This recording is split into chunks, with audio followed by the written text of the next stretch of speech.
Matthew Holt, another THCB spotlight from the HIMSS floor. I have dragged over into our fancy booth a man from the smallest consulting company in the world. No, that's not true. This is Brian Kalis. He is the guy at Accenture who is in charge of digital health and knowing all that kind of cool stuff for that huge consulting company, working with basically everybody in the healthcare system and a lot of places.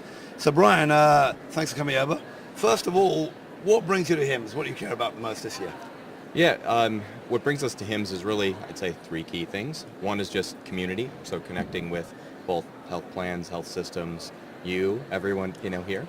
Me and the rest of the community. Me and the rest of the community.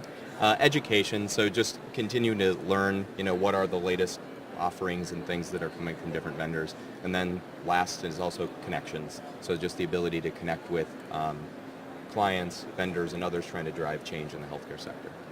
Well, not a bad reason to be here. So let's talk a little about what you're seeing, because you have this interesting. Perhaps you say a little bit more about your role within Accenture. Right, Accenture does a ton of stuff. We know you have outsourced massive system change projects for almost every company in the world. A ton of stuff in healthcare across the board. But your role is a little bit different. So tell me a little bit about what you actually do. Yeah. So part of what I do is work with across the healthcare ecosystem. So health systems, health plans, health services companies, and increasingly everyone else trying to get into healthcare, and really looking at different ways we can improve both the patient experience as well as new ways to grow or sustain a given mission. And a lot of that is actually at the intersection of human-centered design and experience, emerging technology, and healthcare. So a lot of it is how do we actually create those new experiences and do so at lower cost to drive value. Well, that sounds like a good idea, but in terms of the actual research you're doing, a couple of things I want to point out that I know that you do, and there's a bunch of others that I probably don't know. So one is that Accenture's done a fair bit of survey work about some of the patient experience, and you probably have some of that data to tell me about. And the other is that you guys have been running some innovation contests, working, I won't say with Startup Health, but some others in that space with some competitions. So give me a sense about, so in some ways you're both looking at what's going on and helping to drive change a little bit yourselves. So tell me a bit about those two and any other projects you've got going on. Yeah, so just to start with the survey. So this at HIMSS, we launched our 2019 consumer survey of digital health. We actually... while you've been doing this right now, how many years is this? This particular version, the last time we did it was in 2016. And every 2 years we've done this survey, and it goes back to 2014. So in terms of the different question we were asking with this one, we were really looking at U.S. consumers' both preference and use for both traditional and non-traditional types of healthcare delivery and receiving care services. And with the continued evolution of virtual health, retail clinics, and all these non-traditional settings, we wanted to understand, well, what is actually happening there and what are people using? An interesting thing that we found is really looking at the generational divide and how their demands for the use of these different settings. What we really found is Gen Z and millennials have a strong appetite for using non-traditional settings over traditional settings. And they're really looking for convenience, quality, as well as affordability when doing so.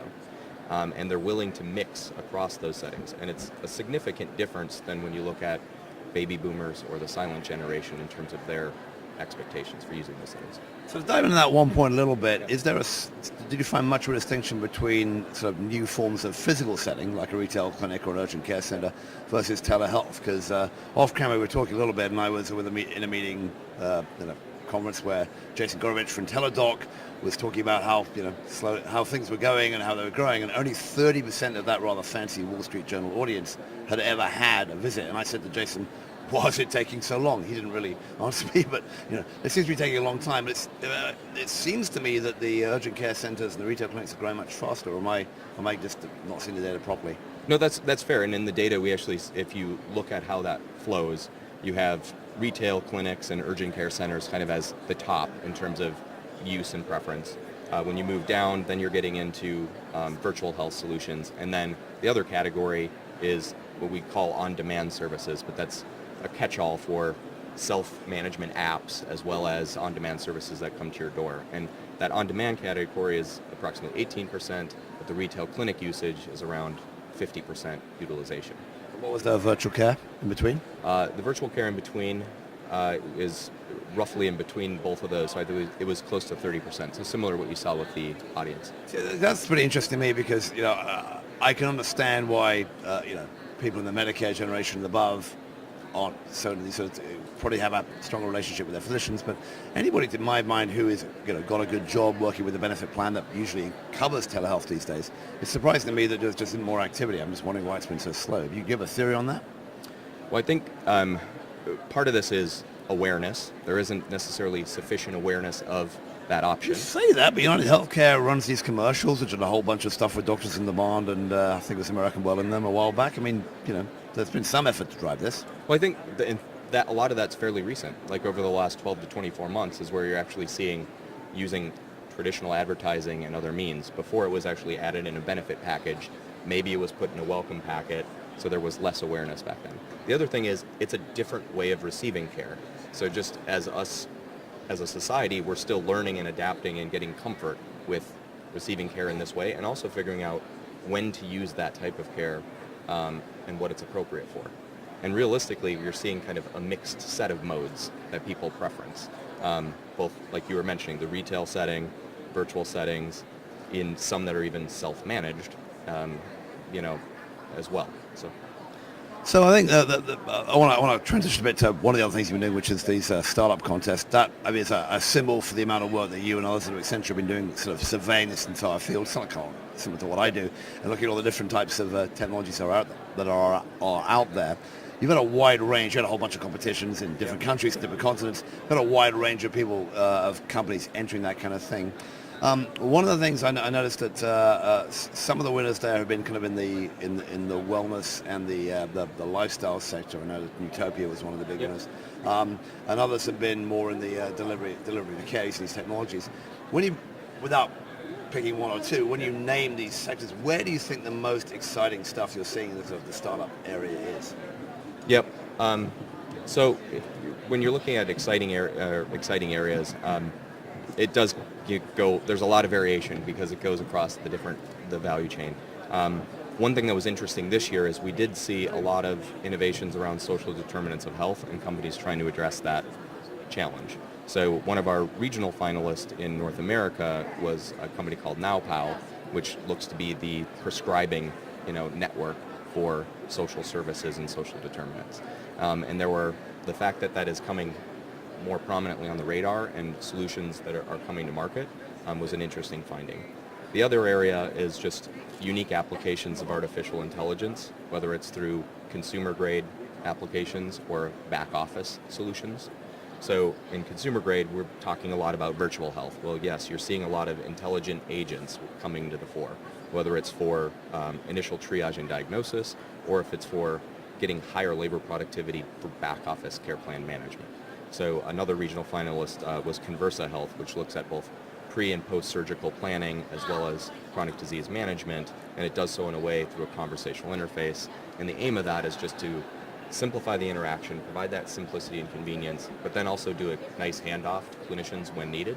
So it's not just all technology, it's a combination of technology plus people to actually get the job done more efficiently. Yeah, no, I think there's a lot of excitement there and a lot of interest in how can we fix that physician encounter and extend it out, but also take a lot of the burden off clinicians. I've just been talking with the folks from Nuance who are trying to fix the encounter itself, whereas the Conversas of the world and many others are trying to do that sort of reach out using, let's call it get a doctor or a nurse practitioner or a nurse in the conversation when they're needed, but a computer can deal or a bot can deal with it before that.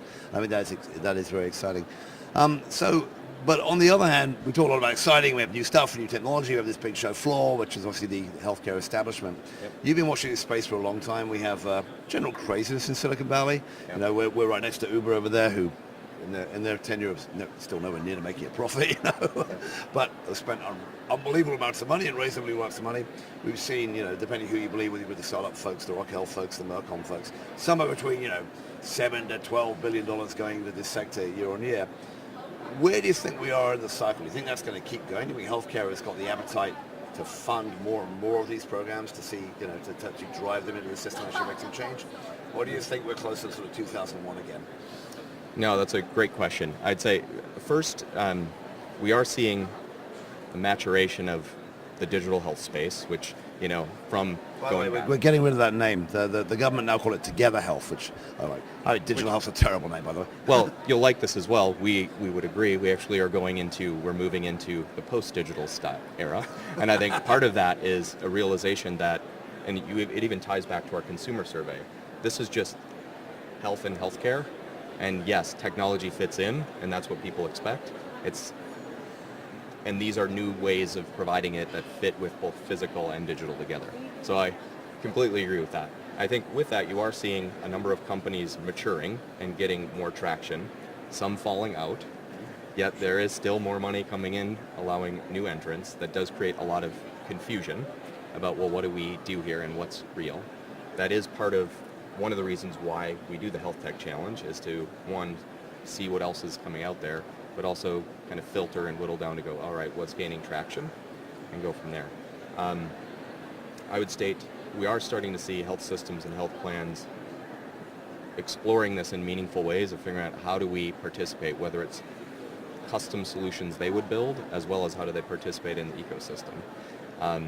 There's definitely more supply than there is demand still.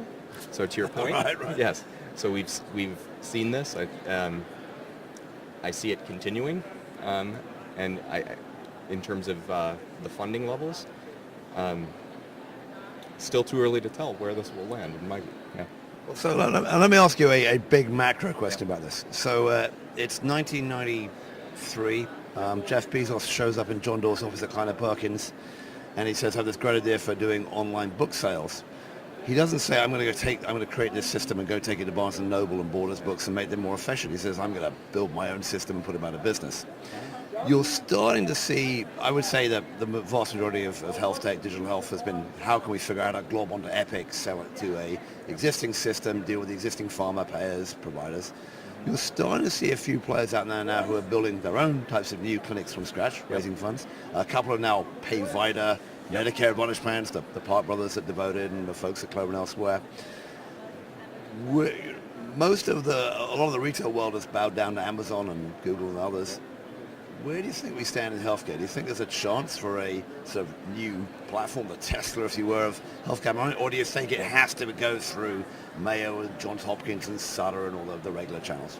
Well, I think what's interesting is we are seeing a lot of the movement there is actually causing traditional health incumbents to start to think differently. Now it's early stage in that, so we'll see how it materializes, but trying to think of how do we provide new models of care that have a different care team composition, that serve unique needs, and how do we do so both physically and digitally, and extend. And a lot of those are looking at, I'd say you're seeing increased specialization in primary care as an example of that. So if you look at some of the startups you're mentioning that are building their own platforms, you look at City Block Health, focusing heavily on Medicaid, changing the composition of the care team, blending physical space with technology in community being one example. You also have Oak Street, based out of Chicago, similar thing, Medicare Advantage, trying to figure out how do we tackle those problems. And now you're starting to see collaborations with some of those companies. Oak Street collaborating with Advocate and Aurora, that's interesting. Some are trying to create their own versions of those specialized care models. And all of them have a blend of different mix of how people provide care with technology, really looking at what are people's needs. Really, now we're trying to, and really looking at how do you scale it. I think it's interesting, it'll be interesting over the next few years to see how that goes. Will culture and structure act as a barrier, or will some systems be able to pull it off? Can you get there from here? Hasn't usually been the way in tech and corporates, but maybe in healthcare, it's quite interesting. All right, I'll leave it there. I've been talking with Brian Kalis. He is the digital health guy, but no longer digital health, now the beyond digital health, post-digital health guy at Accenture. Brian, thanks for your time. Thank you, Matt.